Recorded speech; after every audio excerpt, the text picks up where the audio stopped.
সন্তানের প্রতি মায়ের ভালোবাসা। মনা, এই দেখ মা, আমি নিজে পছন্দ করে তোর জন্য একটা জামা কিনে এনেছি পুজোতে। এই নে দেখ। ইস মা, কি বাজে কালার! তুমি কেন আমার জন্য জামা কিনতে গেলে? তোমার কোনো চয়েস নেই? তুমি এর থেকে আমাকে টাকা দিতে পারতে, আমি নিজে জামা কিনে নিতাম। এই জামার কালারটা আমার একদমই পছন্দ হয়নি, আমি পরবো না মা, তুমি নিয়ে যাও। এই না ধরো।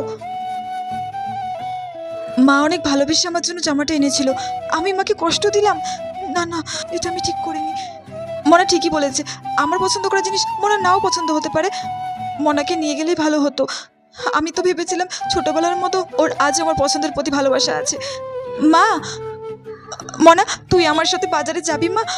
আমারই ভুল হয়ে গেছে মা, তুই চল, এটা ফেরত দিয়ে তোর পছন্দ মতো তুই জামা নিবি, টাকা লাগলে আমি আরো দেবো মা, চল। না মা, আমার এই জামাটা খুব পছন্দ হয়েছে, তখন আমি তোমাকে মজা করে এরকম বলেছিলাম, সরি মা। মাকে মন থেকে ভালোবাসলে অবশ্যই কমেন্টে মালিকের চ্যানেলটিকে সাবস্ক্রাইব করে যেও।